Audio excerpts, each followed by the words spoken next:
Bonjour, aujourd'hui, on vous présente une entrevue qu'on a faite avec une intervenante en dépendance de l'école Robert Gravel. Bonne écoute! Donc, bonjour, Salut! comment tu vas? Très bien, merci toi-même. Ça va super bien. Ben écoute, pour commencer, j'aimerais savoir un peu, ça consiste en quoi ton travail? En fait, j'ai deux aspects, deux volets à mon travail. Moi, je suis agente de prévention. Donc, le mandat principal étant de faire des ateliers de prévention en classe, prévention universelle. Donc, on s'adresse à un groupe constitué de différents profils de consommateurs. Donc, on va adresser la question des substances, les raisons qui vont pousser les jeunes à vouloir consommer, les moyens de protection, facteurs de risque, facteurs de protection. Donc, apprendre à mettre ses limites, à dire non, s'informer sur les substances avant de faire le choix de consommer. Tout ça, on va le couvrir en prévention universelle. Et j'ai le volet traitement individuel, donc intervention directe avec des jeunes, soit qui viennent me voir de leur propre chef parce qu'ils ont des questions, des inquiétudes, ou qui me sont référés par un membre du personnel parce que ce sont des consommateurs connus ou dont on soupçonne une consommation, par exemple. OK. Puis au niveau de la fréquentation, dans le fond, tu dis qu'il y en a qui viennent te voir par eux-mêmes. Oui. Est-ce que c'est assez fréquent? Pour l'instant, non. Mais à Robert Gravel, j'ai commencé seulement en février, donc je suis encore plus ou moins connue des élèves. Ouais. C'est pas nécessairement facile non plus de faire le pas, d'aller voir une intervenante en prévention détox. Donc, pour l'instant, ça fonctionne plus par référence. J'essaie, quand je vais dans les classes, de les inviter à venir me voir. Ça va plus faire de façon informelle. Les jeunes savent un peu plus je suis qui maintenant. Donc, quand ils me croisent, des fois, ils vont me poser des questions de corridor, là, ou ils vont venir dans mon cadre de porte. Mais les suivis individuels, en ce moment, c'est plus référé par les membres du personnel, soit les profs, la direction, les TES vont me suggérer de faire des suivis avec certains jeunes. OK. Selon toi, c'est quoi qui amène les gens à consommer? S'il y a autant de réponses qu'il y a de gens, selon moi, ça va varier. Ça va varier pour le plaisir, par curiosité, par exploration. Beaucoup vont choisir de consommer pour correspondre un peu aux valeurs de la gang à laquelle ils appartiennent, par influence. Certains, ça va être parce que c'est normalisé dans leur vie. Ils viennent d'un milieu où il y a beaucoup de consommation, donc ils se sont même jamais vraiment posé la question. Et puis la consommation, ça fait partie de leur vie depuis toujours. C'est sûr qu'une réponse qu'on entend souvent, qui est presque devenue un cliché, je trouve, là, c'est de consommer pour oublier ses problèmes. Ouais. Mais moi, je crois que pour beaucoup de jeunes, avant d'en arriver à cette raison-là, ben ça va d'abord commencer par une phase d'exploration, de curiosité. On est vraiment dans l'adolescence, là, donc vouloir se lancer des défis, être dans l'impulsivité aussi. Je crois que la drogue devient une façon d'oublier ses problèmes. Mais bien souvent, ce que moi je travaille en individuel, c'est de les amener à réaliser que peut-être que la plupart de ces problèmes-là ont été causés, ou du moins la drogue a contribué à les aggraver potentiellement. Donc, moi, c'est beaucoup là où je vais aller semer le doute, où je vais aller un peu travailler la remise en question des raisons qui poussent à consommer. Est-ce que ça répond vraiment à ton objectif qui est d'oublier ou de régler tes problèmes? Bien souvent, ils ont de l'introspection puis ils sont capables de reconnaître que non. Mais rendus là, bien souvent, ils sont déjà rendus dépendants. Donc, là, on va plus essayer d'être dans la réduction des méfaits puis de réduire un peu la consommation, là, sans parler nécessairement de l'arrêter parce que beaucoup n'ont pas envie de l'arrêter non plus. Non, c'est ça, j'imagine. Il y en a qui c'est ça leur objectif, là. Il y en a qui mais sont en phase d'impulsivité d'exploration, donc bien souvent ils comprennent que ça serait mieux qu'ils consomment pas, ils le savent, ils se le font dire, mais c'est rarement un objectif premier. Ils vont avoir des objectifs concomitants, là, c'est-à-dire je veux diminuer ma consommation parce que je veux obtenir mon diplôme ou je veux passer mon année. Donc, la consommation va s'inscrire l'arrêt de consommation va s'inscrire comme un moyen pour atteindre un objectif plus qu'un objectif en tant que tel. OK. Selon toi, c'est quoi les impacts de la conso chez les adolescents? C'est beaucoup... Ce qui m'inquiète, moi, comme intervenante, c'est tout ce qui est relatif au développement du cerveau. Je les sensibilise souvent en atelier au fait que leur cerveau va continuer à se développer jusqu'à leur mi-vingtaine à peu près. Donc, tout ce qui est gestion de l'impulsivité, gestion des émotions, contrôle, gestion des risques, jugement critique, tout ça est encore en développement. Tout ça est encore assez fragile, assez vulnérable. Je l'ai sensibilisé au fait aussi que la consommation, plus elle débute tôt, plus elle risque d'entraîner une dépendance sur le long terme, plus ça risque d'être difficile d'arrêter une habitude qui se prend tôt dans leur vie. Les impacts au niveau physique, je les vois beaucoup à ce niveau-là, mais c'est beaucoup, ça devient rapidement dépendant à cet âge-là aussi. Ils vont voir les impacts notamment sur leurs études, mais aussi sur leurs relations interpersonnelles. Bien souvent, les parents se sentent concernés, se sentent inquiets, ça augmente les conflits à la maison. Et souvent, avant de voir les impacts plus négatifs de leur consommation, souvent les jeunes sont dans une forme d'idéalisation. Ils vont beaucoup voir ce que la drogue leur apporte comme expérience, comme moment de partage avec leurs amis consommateurs, mais ils sont peut-être moins conscients de ce qu'elle leur enlève ou de ce dont elle leur prive. Et moi, mon objectif dans une intervention individuelle, j'ai jamais comme objectif en arrière de la tête de le faire arrêter de consommer, mais je veux au moins semer le doute sur est-ce que vraiment cette substance-là tient ses promesses, selon le cas de figure dans lequel on se trouve. Pour un adolescent qui rencontre justement des difficultés par rapport à la consommation, ce serait quoi les ressources qui sont disponibles pour lui? Il y a les ressources très connues là, qui sont les CLSC, les centres de réadaptation en dépendance. On a Tel Jeunesse J'écoute. Il existe aussi le centre Le Grand Chemin, qui est un organisme en traitement des toxicomanies, mais aussi la cyberdépendance, dépendance aux jeux vidéo. Donc, il existe à Montréal. Très, très belles ressources. Les intervenants de leur école, maison des jeunes, tout ce qui est ressources aux jeunes, bien souvent, on va retrouver un intervenant en prévention des tox ou du moins il va avoir une connaissance, une expertise autour du sujet. Ouais. Donc, il y en existe un peu partout, des maisons des jeunes sur l'île de Montréal. Moi, j'encourage aussi beaucoup les jeunes à les fréquenter. Ils ont souvent des intervenants assez compétents sur place aussi. OK. OK, donc, quels sont, selon vous, les signes d'une consommation à risque? Fait qu'une consommation qui est problématique. C'est sûr que vu qu'on travaille en milieu scolaire, le premier signe, bien souvent, qu'on va observer, c'est tout ce qui est du côté de l'assiduité académique. Là. Est-ce qu'il y a une différence dans son présentéisme? Est-ce qu'il s'absente plus souvent? Est-ce qu'il est plus souvent en retard? Est-ce qu'il s'endort souvent en classe? Est-ce qu'il y a l'air aussi différent? Les profs connaissent beaucoup leurs jeunes, donc déjà, quand on a des signes extérieurs plus de l'ordre physique, là, dans la réalité tangible, qu'il y a des choses qui sont différentes, c'est des indices qu'il y a peut-être quelque chose qui se passe au niveau de la consommation. Donc, tout ce qui est impact au niveau de la moyenne scolaire, des notes, de remise de travaux, manque de sommeil aussi, isolement aussi, les jeunes qui vont avoir tendance à délaisser des activités.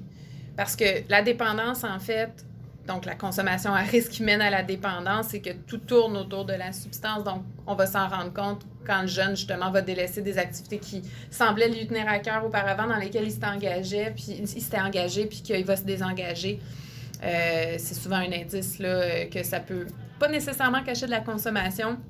Déjà, c'est un indice qu'il y a quelque chose qui a changé dans la vie de ce jeune-là, qui a potentiellement un problème à aller évaluer. Puis, moi, c'est sûr que je garde en tête que très possible que la consommation fasse partie du portrait. Donc, quand on va voir les impacts dans les sphères de sa vie, que ce soit santé physique, santé mentale, perte de motivation, perte d'intérêt, changement d'attitude, de comportement, affect au niveau des affects, sa façon d'être aussi avec l'adulte, avec les autres. Est-ce que ses comportements ont changé? Est-ce que ses notes ont baissé? Le classique là, de l'information à laquelle nous, comme institution d'école, on a accès parce que on ne sait pas non plus comment ça se passe à la maison puis avec les amis. Donc, on peut juste se fier sur le avant-après. Oui.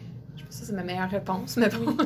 Puis, j'étais curieuse aussi de poser la question, ça n'a pas rapport avec le document, là, mais au niveau du cerveau, là, vu qu'on développe notre cerveau jusqu'à mi-vingtaine, genre 25 ans, la consommation problématique en étant un adolescent peut amener des répercussions graves au cerveau. Ça se pourrait. En fait, c'est que moi, je fais attention quand même quand je parle des impacts sur le cerveau parce que c'est facile de tomber dans l'exagération aussi, parce que les jeunes observent aussi, tu sais, ils ont des consommateurs adultes autour d'eux bien souvent. Puis si on dit, ben ça va ruiner le développement de ton cerveau, ils vont faire, ben c'est pas vrai, tu sais, mon grand frère consomme, ma mère consomme, ils sont bien corrects, ils vont travailler, il n'y en a pas de problème. Donc, moi, je vais plus parler des impacts notamment, tu sais, sur la concentration, la mémorisation, ils sont capables, surtout quand on parle de cannabis, là, on s'entend qu'il y a quand même une consommation très populaire. Ils s'en rendent compte, tu sais, que oui, en effet, tu sais, j'écoute, mais je retiens moins l'information, j'ai plus de difficultés à focusser mes pensées. Donc, ils ont l'exemple de qu'est-ce que ça crée de façon tangible au moment présent. Je vais beaucoup parler de la motivation aussi en lien avec le cannabis. La plupart d'entre eux, s'ils ont de l'introspection, ils voient que leur motivation est affectée aussi. Quand on va parler d'alcool, ben là, je vais plus rentrer dans les risques au niveau de la santé physique, la surconsommation d'alcool qui peut mener vers vraiment des dangers là, pour la sécurité des jeunes, pour les inciter à avoir des comportements plus responsables avec leur consommation. Donc, au niveau des impacts sur le cerveau, je ne veux pas non plus trop dramatiser, mais je donne souvent l'exemple en classe des adolescents, en fait, des adultes qui sont des poteux depuis l'adolescence, puis qui arrivent à l'âge adulte, puis ils sont fonctionnels, sont dépendants, manifestement. Là. Ils sont fonctionnels, ils sont capables d'avoir un emploi, de tenir leurs responsabilités. Mais il y a quelque chose en eux qui a comme un petit peu pas passé à l'âge adulte, qui sont un peu restés comme des ados, là, mais dans la trentaine, la quarantaine. Donc, ça peut être un modèle que certains jeunes vont trouver inspirant. Mais je souligne ça, de dire, ben ça peut ressembler à ça, finalement, là, tu sais... C'est pas que c'est grave, mais est-ce que c'est des personnes nécessairement qui ont développé leur plein potentiel cérébral? C'est difficile à dire, mais on peut observer des fois des impacts de ce genre-là. Puis encore là, j'y vais vraiment avec beaucoup de délicatesse parce que c'est pas une généralité non plus. Là. C'est plus des exemples que je vais semer pour les amener à réaliser que, ben c'est vrai que ça va peut-être pas scraper ta vie. Tant mieux, mais ça se peut que ça affecte un petit peu aussi des choses qui sont précieuses, puis que un cerveau, t'en as juste un pour tout le reste de ta vie, tu sais, fait que ça serait bien que tu en prennes soin le plus tôt possible, parce que tu peux pas demander un échange, tu sais. C'est ça, tu peux pas retourner en arrière. Non. Parfait. Quels sont des bons trucs à adopter pour consommer de façon responsable? Ben déjà, de penser à la quantité, parce que ça, c'est souvent des choses qui n'est pas réfléchi à l'avance. Hein. On arrive dans un party, on consomme, puis là, on rentre dans le loop de, ben là, j'ai consommé, donc je suis moins vigilante, mon jugement est diminué, donc je vais continuer à consommer, puis à un moment donné, je perds le fil de qu'est-ce que j'ai consommé. Donc déjà, de penser à la quantité anticipée avant, tu sais, de préparer, de dire, ben ça, c'est la consommation que je me planifie pour ce soir, donc... tu sais, que ce soit de dire je vais m'autoriser 2 joints puis 4 bières ou bon, tu sais, là, je donne des chiffres complètement arbitraires, mais tu sais, d'y aller en fonction d'arriver avec sa consommation et de s'y tenir. D'éviter d'aller vers de l'exploration de substances qu'on ne connaît pas aussi, tu sais, si on se fait offrir une consommation, notamment quand ça se passe dans un contexte où on n'est pas nécessairement en confiance, où on ne sait pas exactement qui est la personne qui nous en propose et qu'est-ce qu'elle nous propose. Donc, de s'en tenir peut-être aux substances que l'on connaît, avec lesquelles on a déjà expérimenté puis avec lesquelles on est habitué, on sait un peu à quoi s'attendre. Éviter de consommer peu importe la substance qu'on ne connaît pas. T'sais, si on ne sait pas à l'avance c'est quoi, d'éviter de tester comme ça, puis advienne que pourra, parce que ça peut être étonnant, puis ça peut mener plus facilement vers des expériences désagréables. Planifier sa consommation à l'avance, donc... c'est sûr que je recommande pas de consommer à tous les jours, donc de mettre ça un peu dans sa semaine, dans son horaire, à quel moment est-ce que je me l'autorise. Ça peut être de dire, bon, ben, jeudi soir, après mon examen, pour me féliciter d'avoir fait mon examen à jeun, la fin de semaine plutôt que la semaine, éviter de consommer le matin. Que ce soit la semaine ou la fin de semaine, là, de repousser ça plus tard dans la journée, d'éviter de consommer seul, d'en faire un événement social, ce qui fait que ça va réduire la fréquence de consommation aussi, parce que il faut que j'aie un contexte qui s'y prête, un contexte soit de fête, de party, de juste de chilling. Donc, déjà de se mettre comme cadre d'éviter la consommation en solo, ça réduit beaucoup les fenêtres potentielles de consommation aussi. Ouais, c'est un bon point. J'avais pas pensé à ça, que c'est souvent... Tu veux pas, quand t'es plus souvent seul, t'as plus de temps pour consommer, puis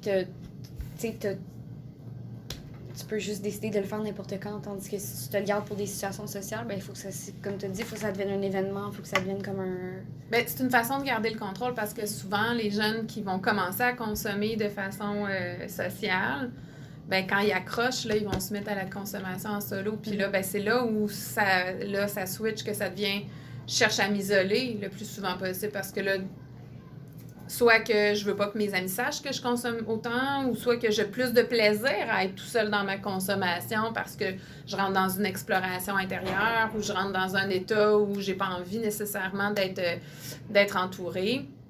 Donc, je vais plus apprécier la consommation en solo, et je vais la favoriser. Tu sais, quand je dis la dépendance, tout tourne autour d'eux, là, c'est ça. Je vais négliger ma vie sociale. Je vais laisser tomber les loisirs que j'avais... Puis je vais me retrouver tout le temps tout seul avec ma substance, puis elle va prendre la plus grande place dans ma vie. Donc, de se dire, moi, la consommation, je vais garder ça pour ma vie sociale, puis pour faire le party, ouais, en effet, ça réduit le risque de dérape. Cool. Est-il nécessaire, selon toi, de faire de l'introspection et de se poser des questions face à sa consommation? Toujours. Je trouve que peu importe notre type de consommation, peu importe le consommateur qu'on est, c'est toujours intéressant et important de faire une introspection sur sa consommation. Tu sais, qu'on soit un petit buveur du samedi soir ou un gros consommateur, là, de questionner la raison qui me pousse à avoir envie de consommer. Est-ce que c'est une raison avec laquelle je me sens confortable, qui est en accord avec mes valeurs? Est-ce que les raisons pour lesquelles je consommais ont changé aussi? Est-ce que c'était au départ pour le plaisir, pour me détendre, puis c'est devenu une façon justement de fuir une réalité, de fuir un stress, de fuir une faible estime de moi-même. Je suis plus capable de me regarder dans le miroir parce que je consomme trop, donc je vais aller oublier ça en retournant consommer. Je pense que puis ça peut arriver à tout moment, puis à tout le monde, tu sais, que notre rapport à la substance va changer en fonction des événements dans nos vies, en fonction de nos capacités à gérer nos émotions aussi. Donc, moi, je trouve toujours que c'est pertinent que toute personne se questionne sur sa consommation. Puis c'est trop facile de dire « Ah oui, moi, je suis un consommateur en contrôle, j'ai pas de problème de dépendance, je suis capable d'arrêter quand je veux, puis jamais se reposer cette question-là. » Pour moi, c'est un manque de vigilance, là, puis de capacité d'introspection, puis d'autocritique, là. Mais je trouve ça intéressant, le fait que tu soulignes que, tu sais, ça peut arriver n'importe quand, n'importe quel moment, tu sais. Fait que d'avoir des bons trucs pour consommer de façon responsable, puis de faire attention, veux pas, ça donne des outils à des jeunes qui vont devenir des adultes, qui vont vivre comme plein d'expériences puis d'événements différents qui vont les chambouler. Puis tu sais, comme on n'est jamais nécessairement protégé à tomber dans une dépendance, que ça soit quoi que ce soit. Fait que tu sais, s'ils sont plus outillés, ça peut aider à mieux gérer ça. D'aller en parler à quelqu'un, tu sais, de trouver une ressource. Tu sais, ça n'a pas nécessairement besoin d'être un professionnel, parce que le fait de parler de ce qui t'habite, du problème que tu as avec ta substance, c'est déjà mettre des mots, puis mettre des mots, c'est déjà l'extérioriser, le sortir de toi, puis pouvoir le regarder avec une certaine distance, ton problème. Tu sais, souvent, les jeunes vont dire « J'ai pas besoin de parler à quelqu'un parce que, tu sais, je suis quelqu'un qui réfléchit beaucoup. » Ça, je l'entends souvent. Je réfléchis beaucoup, moi, dans la vie. Mais quand tu réfléchis, ça reste à l'intérieur de ta tête. Tu sais, l'intervenante ou le professionnel, peu importe, est là juste pour que tu aies un espace, une oreille, mais aussi juste un espace pour aller délivrer les choses. Puis après ça, tu peux regarder un peu, prendre du recul, puis regarder ça, puis faire comme « Ouais, OK, non, finalement... ouais, ça m'amène à voir ça d'un autre angle, tu sais, tout simplement. Puis peut-être que ça va faire cheminer ma pensée un petit peu différemment que si je fais juste me débattre avec mon propre cercle de pensée que c'est tout le temps les mêmes finalement. Nos pensées sont toujours les mêmes. Fait que d'avoir un regard extérieur aussi de quelqu'un qui va aussi regarder ton problème d'une autre perspective, puis qui va regarder ça et faire, ben, t'avais-tu envisagé cette éventualité-là ou ça, est-ce que ça t'apparaît comme... Moi, je te reflète ça, est-ce que ça t'apparaît comme étant quelque chose qui pourrait être vrai pour toi? Moi, c'est ce que je préfère de mon travail, d'ailleurs, tu sais, juste planter une idée puis de voir le jeune avoir comme un moment de « Ah! » Ça se peut, oui, tu sais. Donc, tu dis, ah là, déjà, il n'est pas venu pour rien, tu sais. Il s'est passé quelque chose, il va repartir avec une réflexion qui va peut-être mener à un changement de comportement éventuellement. Mais c'est jamais ça mon objectif principal. Tu sais, moi, c'est vraiment plus l'approche motivationnelle, c'est ça, c'est d'aller questionner la motivation. Puis de confronter les croyances, tu sais, de confronter le jeune à ses croyances, puis des fois de démontrer l'incohérence, tu sais, de dire, ben, t'as beau avoir cette certitude-là que le cannabis t'aide à te concentrer, on est capable de te faire la preuve mathématique que c'est pas vrai, que c'est ça qui se passe. Donc, après ça, ben voilà, tu sais, est-ce que tu acceptes cet état de fait-là ou tu continues à t'obstiner dans ton déni? Donc, des fois, ça peut être vrai, là, chez certains individus. Ça semble que chez certains individus, c'est réellement ça qui se passe. Mais la plupart de nos jeunes, c'est pas... Souvent, ils ont juste besoin de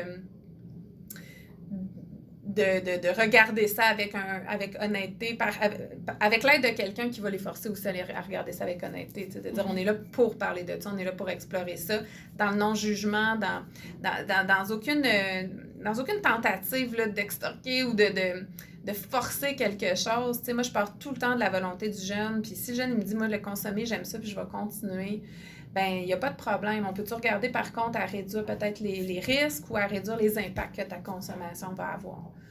On va se concentrer sur ce qui va t'aider à mieux fonctionner puis à te sentir mieux dans ta peau aussi.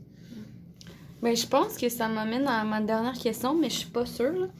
Mais selon toi, est-ce que la réduction des méfaits est un moyen de prévention efficace auprès des jeunes? Oui. Moi, je ne prendrais pas l'abstinence auprès des jeunes. T'sais, moi, je travaille pour l'organisme La Maison Jean-Lapointe, qui est un organisme en traitement des dépendances où on pratique. C'est sous le modèle Minnesota, donc abstinence, modèle philosophie des AA, tout ça. Mais ça, c'est pour ce qui est du côté du traitement à La Maison Jean-Lapointe. Dans le volet prévention, c'est sûr qu'on est en réduction des méfaits.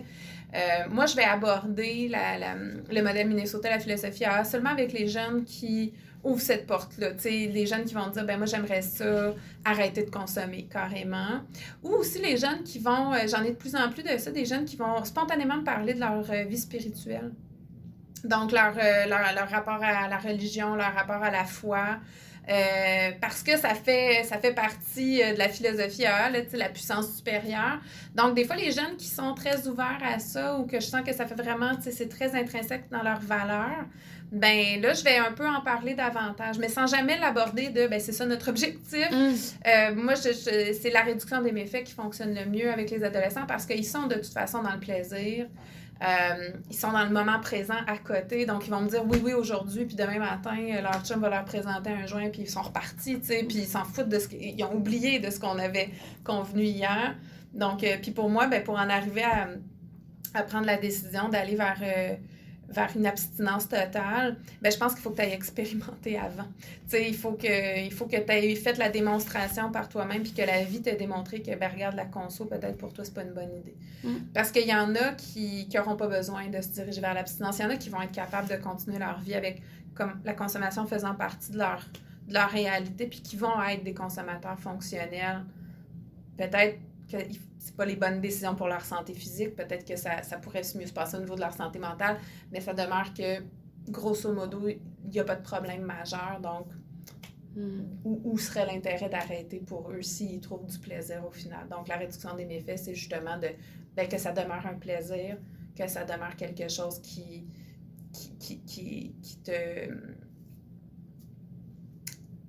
est un plus dans ta vie, ou du moins qui n'est pas un frein. Que la personne soit quand même capable de fonctionner puis d'avoir une vie stable, peut-être bien. Oui, exactement. Parce que souvent, tu sais, la dépendance, ça vient avec des gros enjeux au niveau de l'estime de soi. des gros enjeux au niveau de la santé mentale, dépression. Donc, ben, sont là les enjeux. Quand la personne, sa consommation est directement reliée au fait qu'elle ne va pas bien, qu'elle n'est pas fonctionnelle, qu'elle est suicidaire, ben, il faut l'adresser. Mais si une personne consomme mais fonctionne bien au travail, n'est pas en retard, son sommeil est bon, elle a une vie de famille, elle a une vie sociale, ben la consommation s'inscrit dans son portrait, puis c'est pas plus grave que ça, tu sais. Après ça, les impacts sur sa santé, c'est à elle d'y voir. Tu sais, elle peut arrêter à tout moment, puis l'aide est là aussi, tu sais. Donc, voilà. C'est tout pour cette semaine. Merci pour ton écoute et on se revoit la semaine prochaine pour une autre capsule.